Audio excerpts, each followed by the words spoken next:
talk about this team. The Utah Jazz, they're a hard team to crack, okay?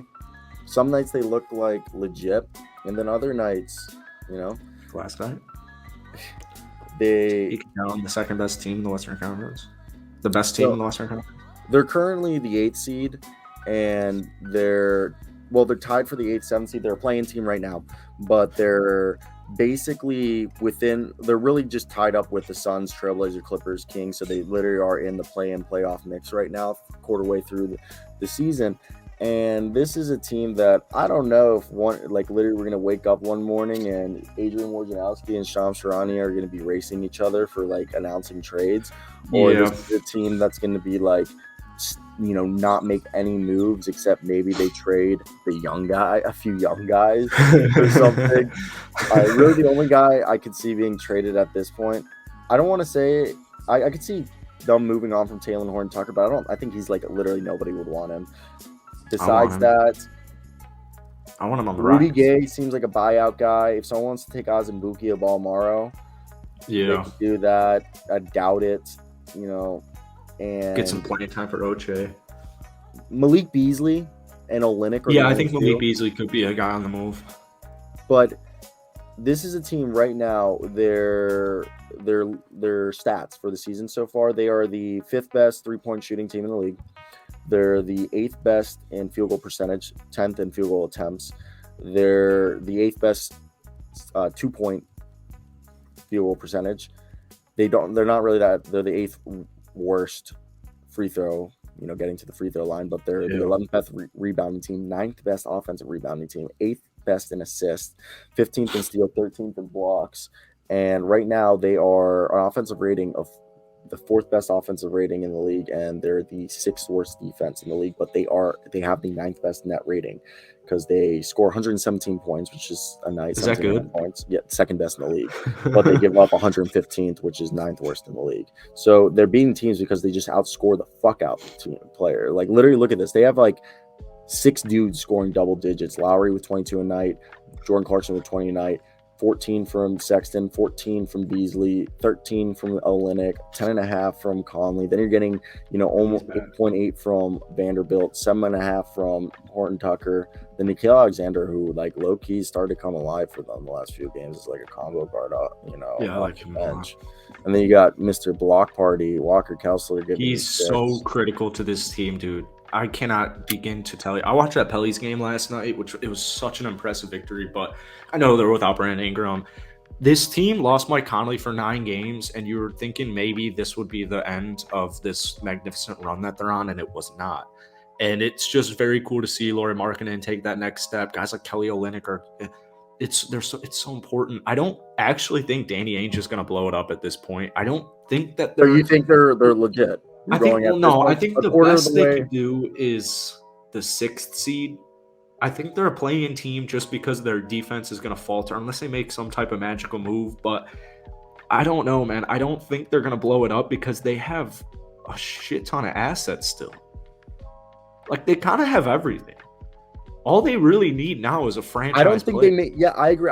This is the type of team that I think they're going to run it out.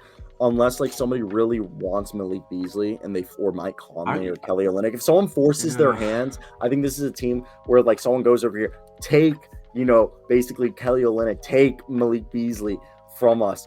I don't see them making a move. The only move I see this team making, again, is like Leandro Balmaro or Azumbuki, the guys that they declined their options.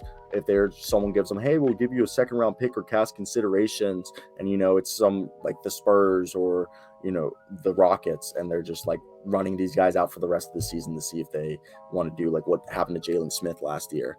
And I think Utah is a team that they run out with this core roster for the season, and I think they'll look a little bit different. They're figuring out which guys are for the future and which guys aren't. Like Lowry and Jordan Clarkson seem like for the future, and Colin Sexton as well.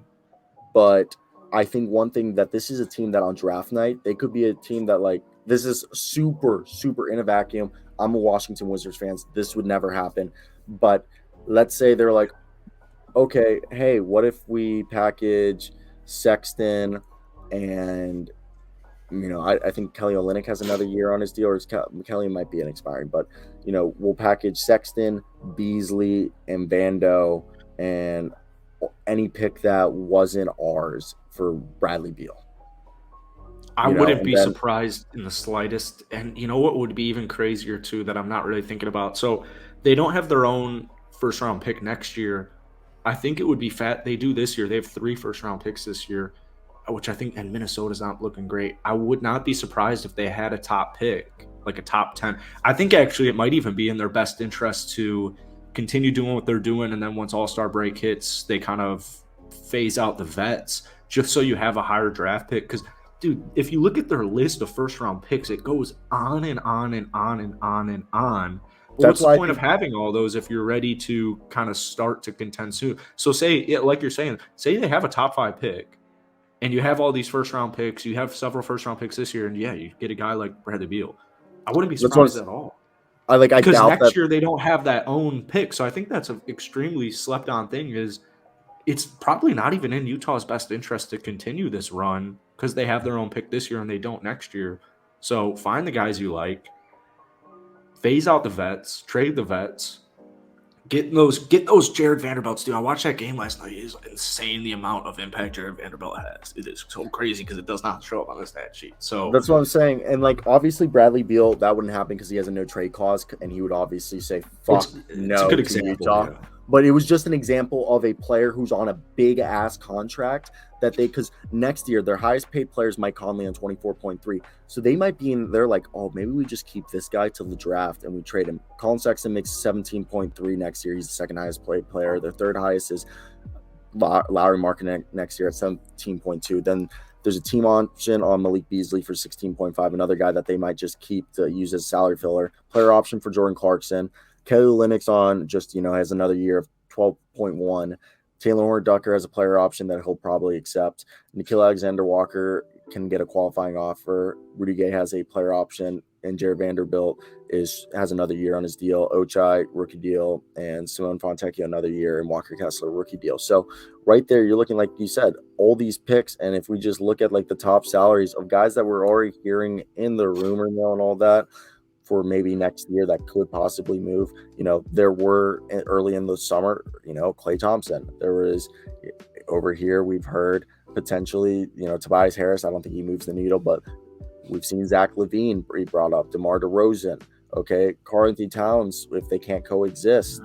And there's also, I brought up if Jamal Murray, Michael Porter Jr.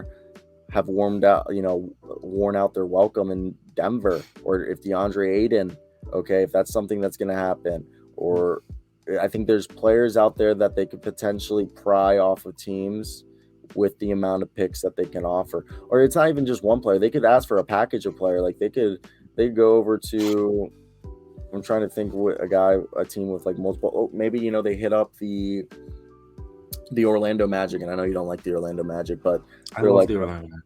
It's my team. But they're like, hey, Gary Harris, Terrence Ross might be on expiring, but Gary Harris got another year. Markelle Fultz, Jonathan Isaac. We'll take all those players off your hands. Just get a huge defensive team. Yeah, it's gonna be interesting. It'll be cool to see. Now,